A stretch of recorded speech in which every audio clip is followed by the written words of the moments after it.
Our parsha introduces the halachas of Shabbos in the context of the story of the mun. So what is the connection between the mun and Shabbos? They seem quite similar, and yet quite different all at once. The first time the Torah ever discusses the halachas of Shabbos is in our parsha in the context of the Yidden receiving the mun. Seeing as everything in Torah is absolutely precise, move on, you have to understand that there has to be a very deep link between what the mun is all about and what Shabbos is all about. Especially when you consider what is quoted in the name of Reb Sadia Goen, let's say that a person is lost on Shabbos. You're on a desert island. You don't know which parsha you're supposed to read that Shabbos. Says Reb Sadia Goen, Yikra Parshas Hamon. You read Parshas Hamon because it has a connection to Shabbos. Even beyond that. Now you'd say, 1 second, how can there be a connection between mun and Shabbos? There was no mun on Shabbos. They got the double portion before Shabbos. Still, Isa b'Zohar, the Zohar gives a fascinating insight, which is the Adrabah. To the contrary, even though you don't see the mun, the bracha in the spiritual realms, which facilitated 6 days of mun, that bracha was activated on a Shabbos, which is alluded to in the Mechilta, which says that the way that Hashem blessed Shabbos was with the mun. So there is clearly a link between Shabbos and the mun. The question is, what's the link? We need to understand. What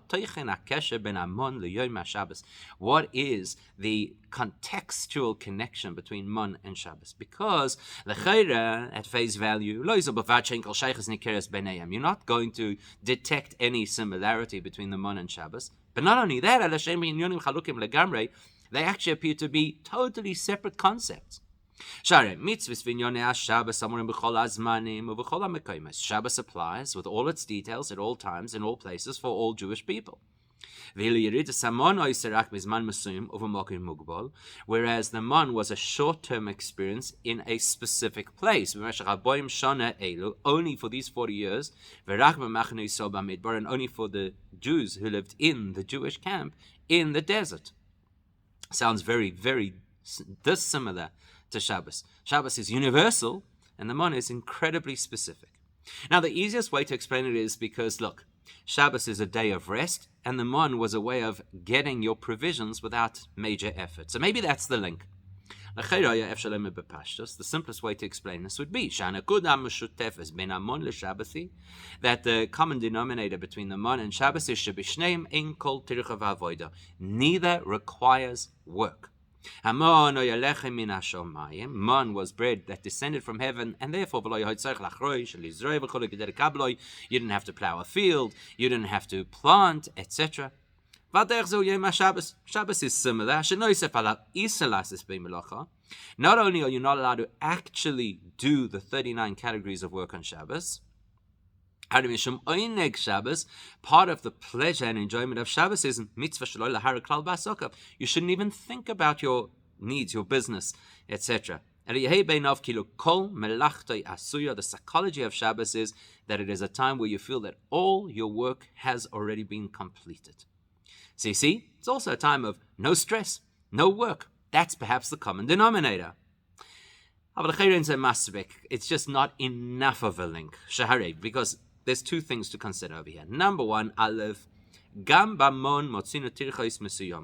it's not true to say that the mun was completely free of any effort. The Gemara tells us it depended who you were. Tzadikim, lechem. The tzadikim, bread at their doorstep. Beinanim, ugois. Those average Jews, they got ready-made dough that just had to be baked. Rishoim, whereas the Rishoim, they got raw product that still had to be ground down into flour, turned into dough, and then baked. So there is some effort. In addition, tzadikim yorad pesach botayim. The tzadikim had home delivery. Beinanim yotzu lilkot. The Beinanim had to go down to the local store kind of thing. They had to walk around to find the mun. Rishoim shotu v'loktu. Whereas the Rishoim, they had to order from overseas kind of thing. They had to go far from home in order to find man. That's shaloikin and kol melachta asur b'Shabbos. That's very different to the notion of Shabbos, where my work is done. I have no worries in the world. Shabbos is a day you're not even supposed to think about working, whereas the man actually required work. So maybe they're not so similar. And on the flip side, on Shabbos, the concept is that all work is off the table. Your psychology, your attitude, your headspace has to be as if any responsibilities that you have are all already taken care of. Whereas the man only freed you from work that was directly related to food production. But you still were lighting fires so that you'd have light at night, or carrying, or whatever it was that you were doing. That lends itself to tell us that the link between Shabbos and the mon is most likely associated with food preparation, because that's the reality of the mon. Here's another piece of evidence to that fact, that the link between Shabbos and the mon is related specifically to food and the production of food, because how do we know that you are required to have 3 meals on Shabbos? How do we know that you're supposed to have 2 chalas at the meals on Shabbos? That's all derived from how the Torah describes the mon. Moshe said, eat it today. Today is Shabbos. Today you won't find the mon. He says hayoim 3 times. From that, the Chazal derive that you have to have 3 meals. And Lechem Mishnah, the Torah says clearly that it was a double portion on a Friday, for Friday and for Shabbos, from which we learn to have 2 chalas. So that shows you that the food element of Shabbos is related to the food element of the mon, and perhaps that's the extent of their correlation. Now, to understand this further, we're going to look at a pasuk specifically about the mon and what Rashi says about it. So the pasuk tells us that Hashem says to the Jewish people, I'm going to rain down bread out of the heavens, and the people will go out every single day on a daily basis to get their daily allocation of man, and this will be an exercise in order to test that they will be committed to my Torah, or they won't. So Rashi picks up on that phrase, in order to test them, and he says, what? Test them about what? Hashem's going to test them. Will they be able to observe the specific mitzvahs that relate to the mon, namely, not to keep leftovers from one day to the next, and number 2, that on Shabbos they won't go looking for mon. Now, based on that pasuk and Rashi's interpretation, what's it telling us?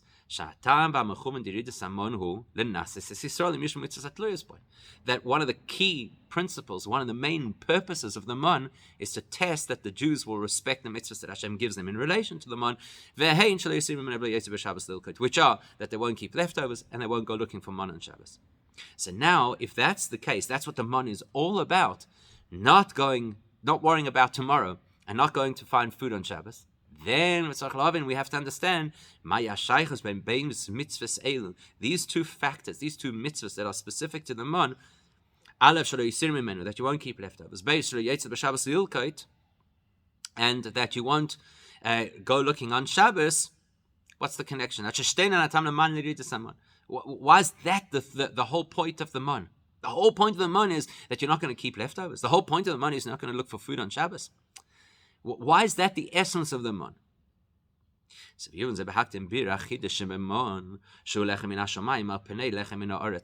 the first thing to examine is, let's understand what is so unique about the mon, heavenly food, as compared to ordinary bread, which you and I could produce. There's a very clear distinction. If you want bread in the classical sense, you got to work for it. You have to create the environment within which Hashem's bracha could rest. And how do you do that? You have to plow the field and plant the field and weed, etc. Then, in your environment that you have prepared to receive Hashem's bracha, He will give you the bracha called food. Bread is actually symbolic of all things that a human being needs in order to live. Al yedei hakeli v'halavush, and the way that Hashem will facilitate the bracha reaching you will be via the environment that you have created, the keli that you have built. Whereas when you talk about the man, which is heavenly food, you don't have to do anything at all in the way of preparation. There's nothing that the human being can do to cause man to happen. Which naturally implies that the feeling, the sensibilities that you'll have around food that you produce will be completely different to the sentiment that you'll have around food that comes from heaven. When you're dealing with normal bread, where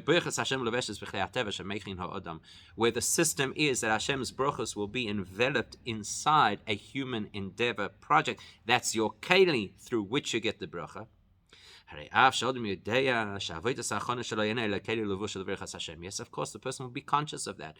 We're not talking over here about a wayward individual. You're conscious. You know that what you're doing is merely setting the stage. It's merely creating a keli, but the actual provisions are Hashem's bracha.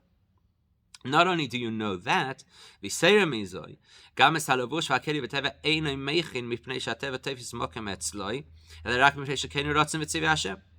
plus, the person knows the keli is actually not what makes the bracha. The keli allows me to fulfill what Hashem expects and demands of me, so that I can get the bracha. In other words, I don't believe that the planting makes the bread. Hashem's bracha makes the bread. Because I believe that when does Hashem bless you? When you are proactive. Not to sit twiddling your thumbs and wait for Hashem's blessings to shower on you. So even though the person is conscious of those factors, that my efforts are just the keli, and the keli is not the cause of the bracha, it's just to allow me to fulfill what Hashem wants so that I deserve the bracha, still, the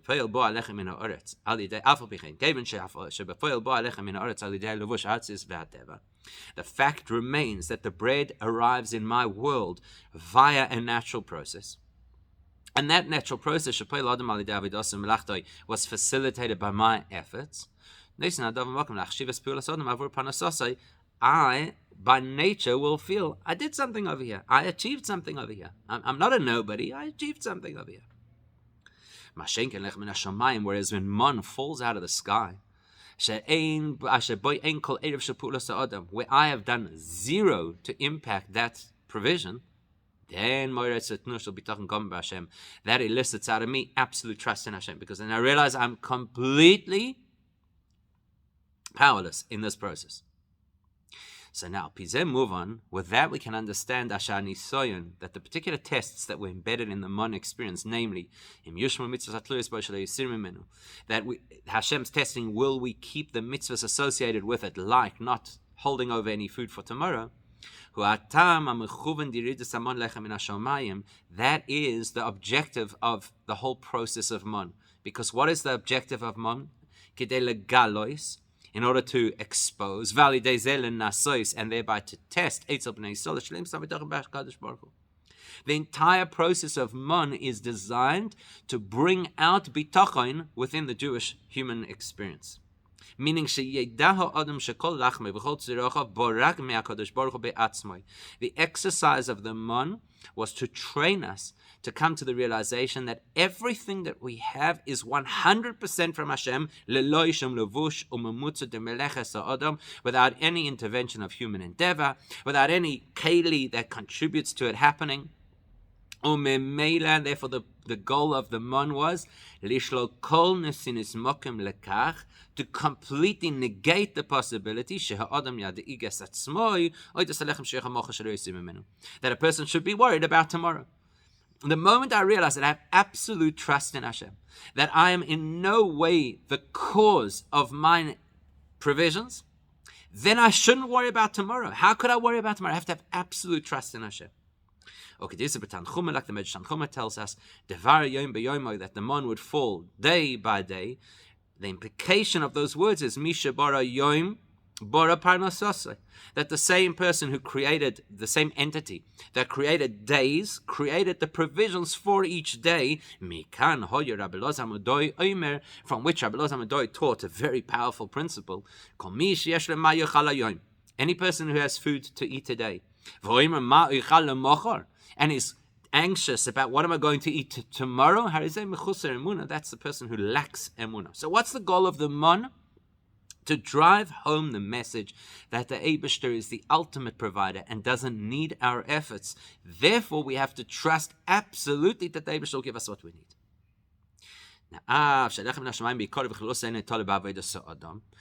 Now, that tells us, how does man work? Totally without human effort. It's the Eibishter's gift on his terms. Which is, by the way, one of the reasons that the man was accompanied by dew, because the tal lo miatzar. Because dew is something that is never withheld. There's no season of dew. It's a consistent all of the time because it's the Eibishter's gift. Because as we well know, dew, unlike rain, is not tethered to human endeavor. So rain, we could lose the opportunity for rain, or we could daven and earn the rains. Whereas dew, nothing to do with us. And man is the same. It's completely Hashem's gift. So on the one hand, man is completely milamaila. It's Eibishter giving with his open, generous hand. Yet on the other hand, mikol mokim motzinu. There was something that the human being had to do once the man had arrived in order to access it, as we've already mentioned. Not only those who didn't deserve the full man experience, they had to actually go out and find the man, and it's just a question of distance if it's a Beinani or a Rasha. Even the tzaddikim who had home delivery, they still had to go to the door.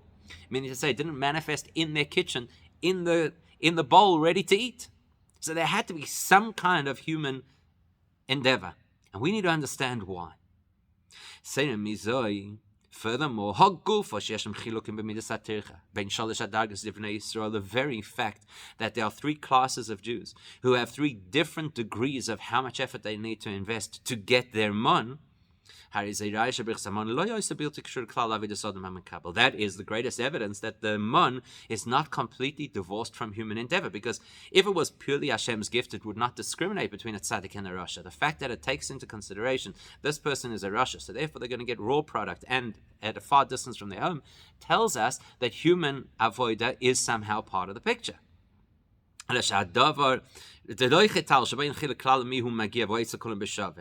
So it's not exactly like dew. Dew doesn't discriminate between people. It falls equally, or it appears equally in every single environment. We're seeing over here in the Torah that man does depend to some extent, in some degree of preparation of the recipient, to what extent he deserves that incredible experience of man. For a tzaddik to key into the man takes nearly no effort at all. It's a beinanim yosim is there. Beinanim have to put in some effort. And the Rishonim have to put in great effort in order to experience the man. So that tells you that it's not completely just on Hashem's terms. The human experience does play a role. And by the way, that also helps us to understand the expression used in the pasuk, which seems a little out of place based on what we've been saying, because where Hashem says, I'm going to rain down man on you. Which is different to where later on in the Torah we come back to the story of man, and there the Torah specifically links it to dew.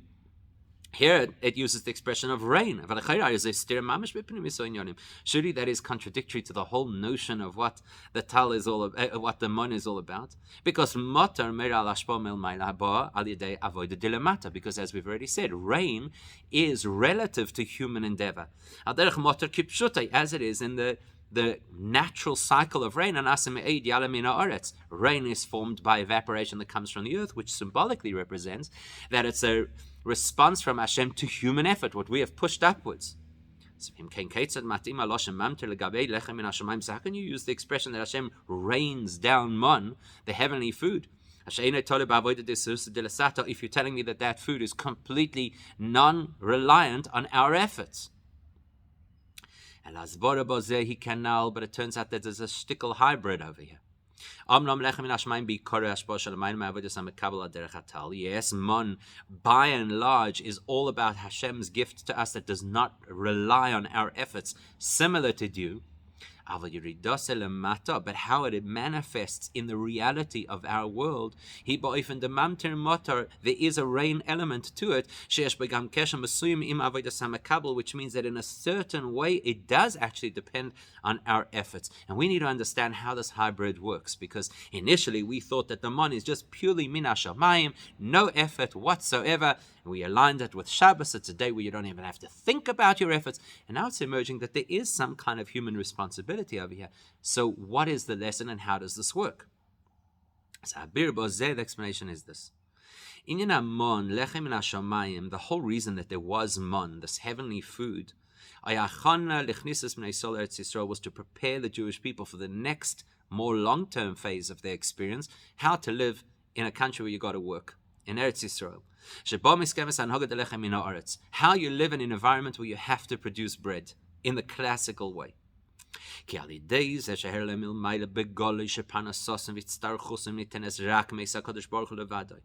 By illustrating through the man experience to the Jewish people with absolute clarity that everything that you have in your life is from Hashem alone.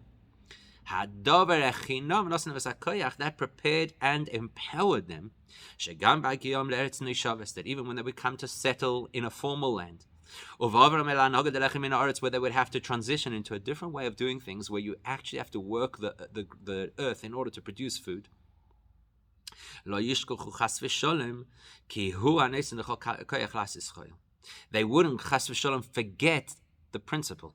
Now you're working, draw on your experience with the man, and remember that your work is nothing more than a keli, but the provision is directly from Hashem. The man was to train them how they should view the provision of everything that you need in life. Furthermore, the truth is, the man is not just a preparation and an empowerment of the people, but it will become something that you could actually tangibly experience even in Eretz Yisrael. Because we know that fundamentally to be Jewish means to live beyond the realities of nature. So therefore you take a Jewish person and you downgrade the Jewish person from the great lofty spiritual heights of the neshama into the daily grind of trying to earn a living. Even though that Jew will go through the motions of living in this world, because the Jew is fundamentally linked to the Eibishter who is beyond nature, so the way in which the Jew receives their brachas is in a way that is in no way linked to the nature itself. So you make a keli, but it's not like the bracha is commensurate with a keli. The keli is just to create an environment through which Hashem's bracha, which is completely l'mayla min hateva, comes your way.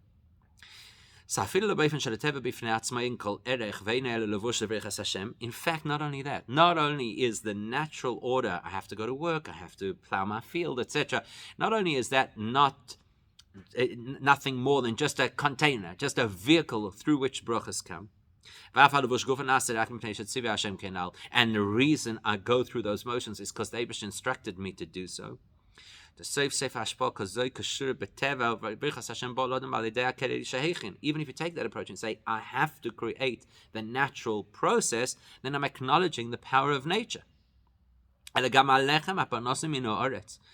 incredible uniqueness of the Jewish experience is that even producing bread out of the ground, even producing success in a business,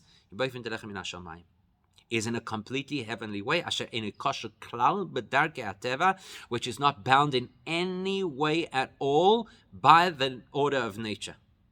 That's what was drilled into us through 40 years of mon. That one day when you're not getting mon and you are producing bread, you do not produce bread like anybody else on the planet. Your way of producing bread is lechem min hashamayim. It's completely supernatural, divine interaction that you create an environment for because Hashem told you to. Which creates absolute trust in Hashem as a Jewish person is meant to have.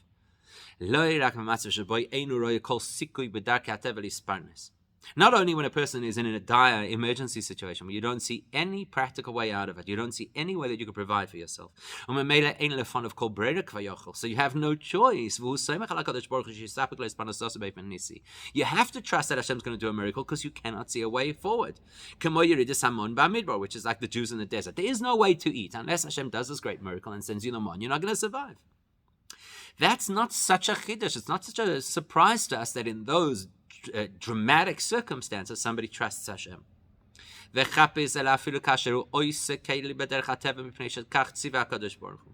when a person goes to work and you do have a job and you do have a business and you can plant seeds in the ground, and so therefore nature shows you will succeed.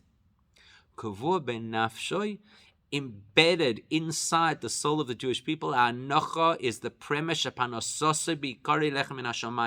is the premise that actually my sustenance is directly from Hashem. It has nothing to do with nature. So if the markets fall tomorrow, it's not going to affect me.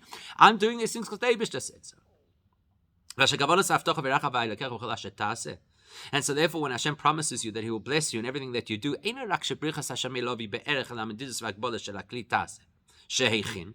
He's not just saying that you make this size keli, this much effort, that style of business, therefore you could expect that kind of success. Even if you expect the greatest blessing and greatest success. Instead, a Jewish person anticipates that what the Eibush is going to give me will be exponentially, infinitely beyond the keli that I have created, because what I am getting is from the Eibishter directly. And the realities of nature are completely irrelevant. That's the headspace of a Jewish person in business. That explains why the man required some human input.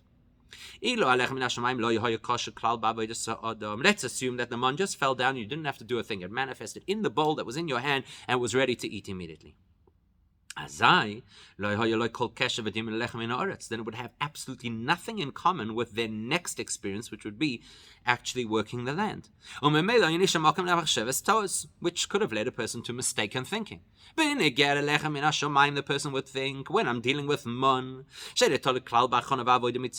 which requires no human input at all. Okay, that's what you have to have absolute trust in Hashem, and that's where you have to rely on Hashem completely, because there is no alternative. But you'd figure that when I have to go to work one day and be a farmer in the land, I read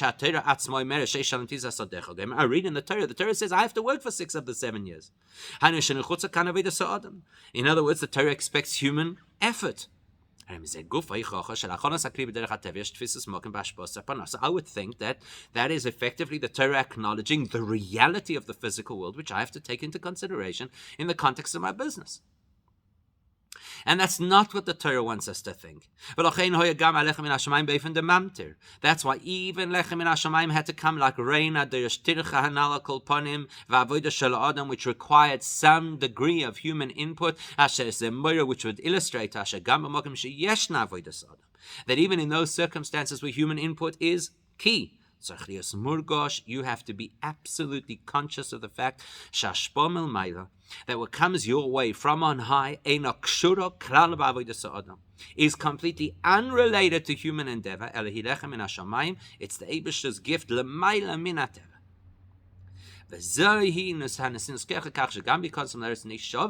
that empowered the Jews that even when they would later enter Eretz Yisrael,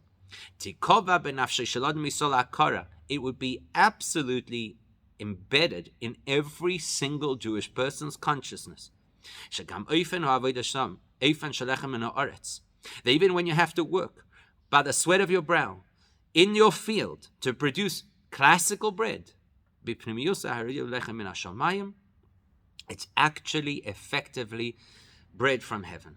And if you think that that's just an abstract concept, we remind ourselves of this concept every single time that we sit down to have bread, and afterwards we say Birchas Hamazon, we bench. We actually remind ourselves of this principle. It was a human dvar pele shemotzinu b'Birchas Hamazon, which explains a fascinating thing about benching that we probably never think about. The first bracha of benching, Tikna Moshe Rabbeinu b'shal sheyorad le'mamon, was established by Moshe Rabbeinu at the time of the Mon. Bracha Shnia, the second bracha, which is Brichas Haaretz, the blessing to thank Hashem for the land of Israel. Yeshua Tikim Lahem Kishenichnas Eretz Israel. That was instituted by Yehoshua when they entered the land. Now, with that in mind, it really makes no sense.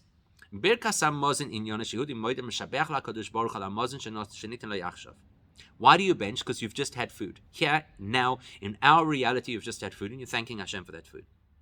So how does it make any logical sense that we'll now say Birchas Hamazon over this bread, which is classical bread?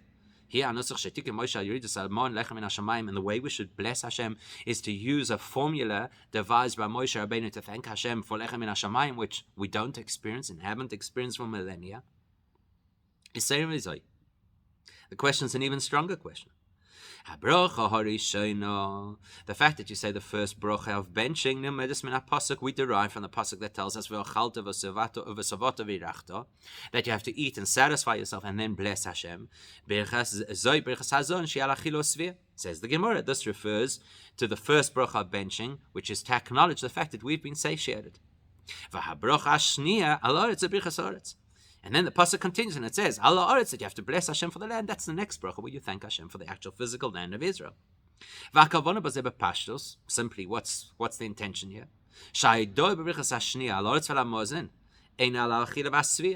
When we conclude the second bracha and we say, Allah Aretz v'ala Mozen, that's not where we're thanking Hashem for the fact that we are currently satisfied. Because that was what the first bracha was for. So what are we thanking Hashem for in the second bracha? We're thanking Hashem for the land. We're thanking Hashem for the land that produces food. Similar to the third bracha, where we thank Hashem for the city of Yerushalayim. We're thanking Hashem for the land that produces food. This is bizarre. How does it make any sense that we thank Hashem for us being satisfied at this particular meal today in the 21st century by using the formula of the first bracha, which is a bracha to thank Hashem for man, which we don't experience? Based on what we've explained till this point, it actually makes perfect sense. Because alechem min haaretz, the Jewish experience of eating bread that has been produced in a farm from the ground, including the fact that Hashem has given a long-term bracha to the land that it will continuously produce food. All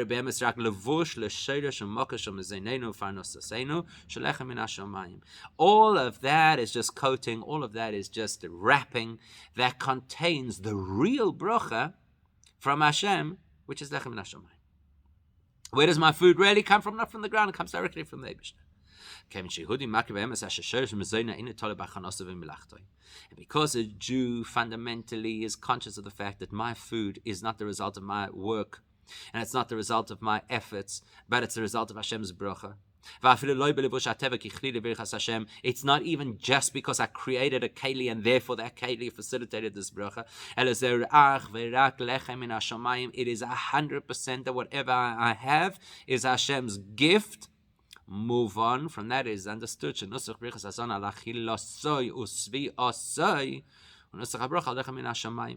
Therefore, it makes sense that when I get to the point that I want to thank Hashem for the fact that I have eaten and I have been satisfied, which bracha do I use? The one that was composed for lechem min hashamayim.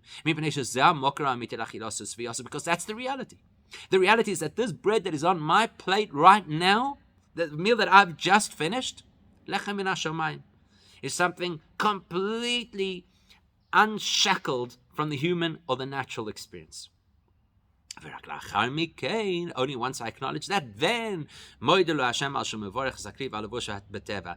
thank Hashem for blessing the keli. The concept that Hashem gives brachas to what we do. Then I acknowledge Hashem's bracha to the earth, that the earth produces food.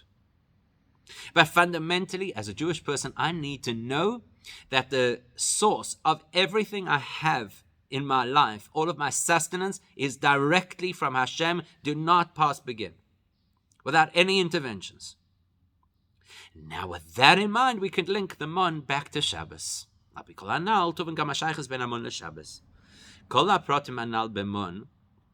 The 3 points that we have now made about the mon, all are reflected in Shabbos too. Aleph, the first point about the mon was it's absolutely clear that this is heavenly food. It is an experience that drives home the message very clearly. Trust Hashem and nothing and nobody else. Because everything comes only from Hashem. Number 2, base. Nevertheless, there is a requirement for human input so that we can relate the concept that everything comes from Hashem into our own experience. Therefore, so therefore we relate that to our experience in real terms, that even when we're earning a living,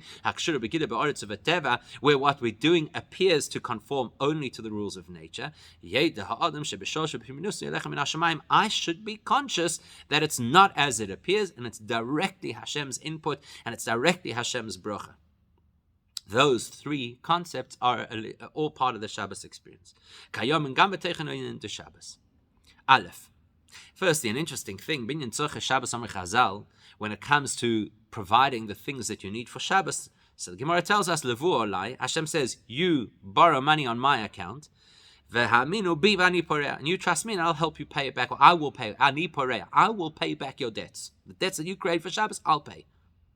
How do that mean? What's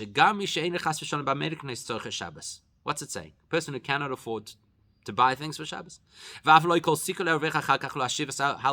only can they not afford Shabbos, they can't see how they'll ever repay the loan that they're going to use in order to buy things for Shabbos. The message is trust Hashem absolutely. Like the mon. Trust Hashem absolutely. It's lechem min hashamayim. Because the things of Shabbos, they are heavenly food that do not require human intervention. Hashem has got this. You go out there, do what you got to do, and Eibusha will provide. Here on the other hand, the reality is it's all very nice, but it's not like the food is going to be delivered from heaven to your door. You've got to go out there, find the money to borrow. Yes, okay. Furthermore, when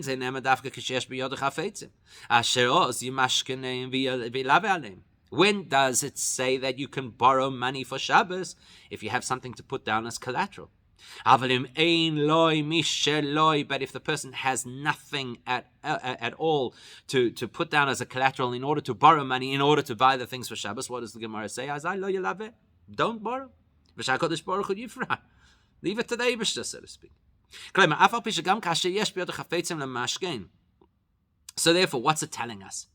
It's telling us that I have things, so naturally it makes sense. I can see a logical way by which I can provide for myself. Even though you're going to put down that object as a collateral, your intention is not that the collateral will actually go to the creditor. You're doing those steps because that's what the natural order requires. If you want to secure a loan, you have to put something down as a deposit.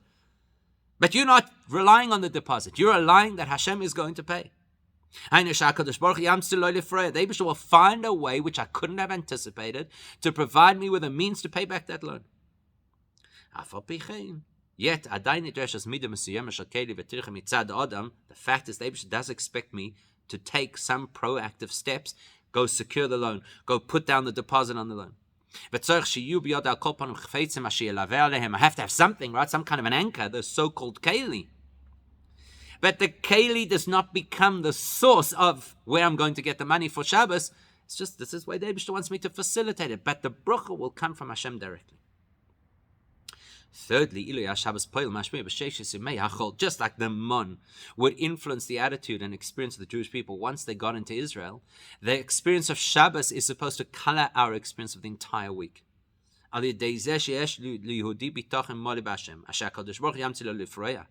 The fact that a person has that absolute faith that Hashem will provide, I don't know how, I don't know what, the means by which I'll be able to repay my Shabbos debts. And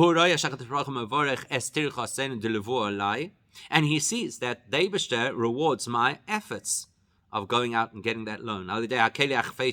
Using the so-called vessels that are available to me, the things I could put down as collateral. But the Eibishter's response is going to be completely supernatural. That should become my thinking. When I sit in the office through the other 6 days of the week, it should be with absolute consciousness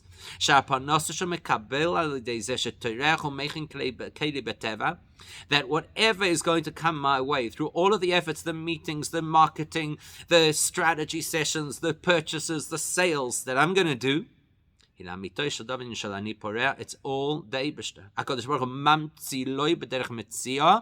The Eibishter provides, and specifically the Lashon is mamtzi, which means it's like you find something you had not expected to find. As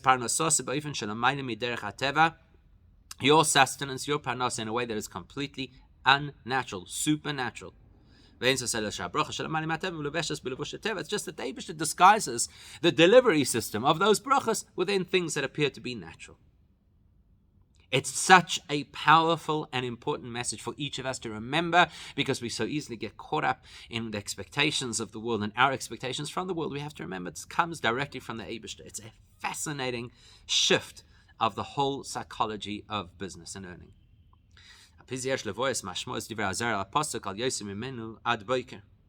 So then we can understand what the Zohar tells us. What does the Zohar tell us? The pasuk says, don't keep food over from one day of the mon to the next. Says the Zohar, what that means is that all 6 days of the week are blessed from the mon of Shabbos. Because the person didn't carry over mon from one day to the next, that's why they get the bracha. Now, at first glance, there doesn't seem to be a connection between these 2 points. The fact that you get man on Shabbos, at least the spiritual configuration of energy that will create the man through the 6 weeks occurs on Shabbos. Why is that linked to the idea that you may not keep man from one day to the next? I'll move on, but in the context of our explanation, it actually makes perfect sense. The fact that the spiritual source for man activates on Shabbos is because that's exactly what man is. Man is a flow of bracha from Hashem that does not rely on and is not in any way connected to the realities of the natural order. Which is exactly what Shabbos is, Kanal Baruch, as we explained. Which is why the timing, what Shabbos? Shabbos is Kom Lach. You don't have to worry about anything. Not only do you not have to worry about anything, but it's a time where you can borrow from Hashem and He'll provide in a way that is completely supernatural. That's what Shabbos is. So it's the most appropriate time to activate the energy of man.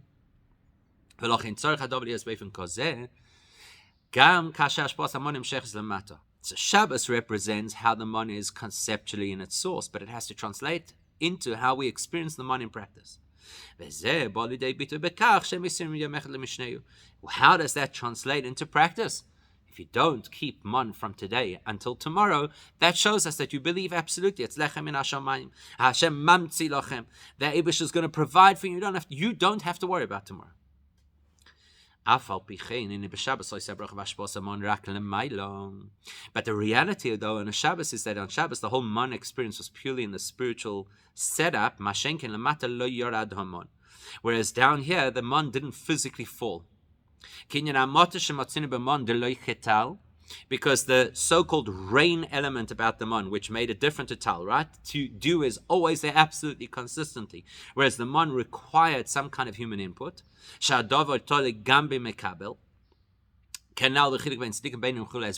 highlighted the difference between the tzaddik, the beni, and the rasha, which shows that there has to be human input. The human input only relates to the man once it has entered the human realm. But the man as it is in its most pristine state of origin, Shabbos, where it is contained within the spiritual reality called Shabbos, at that point it is completely free of any human input, doesn't require any human input, isn't related to any human input, and therefore there's no man. And that, by the way, teaches us about Shabbos too. The whole concept of borrowing money and then trusting that Hashem will give you the resources to repay the money in order to have a Shabbos. All of that occurs before Shabbos starts. But on Shabbos, you're not worried about loans. You're not worried about repaying the loans.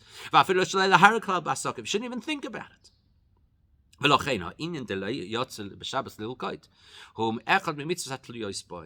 That's why the concept of not going to look for man on Shabbos is actually one of the key mitzvahs that the whole intention of man was built on. Because that actually expresses what the whole goal of bringing the man was. Shabbos is a day where you can experience how the man is in its spiritual source. So Shabbos has to be a day where you feel that it is completely wrested from the hands of people. People have no influence. People have no input over here. We're looking at the man in its pristine form. It's completely the Eibishter's business. Not even to receive. Not even to be a passive recipient. And therefore they couldn't go out on Shabbos to collect man.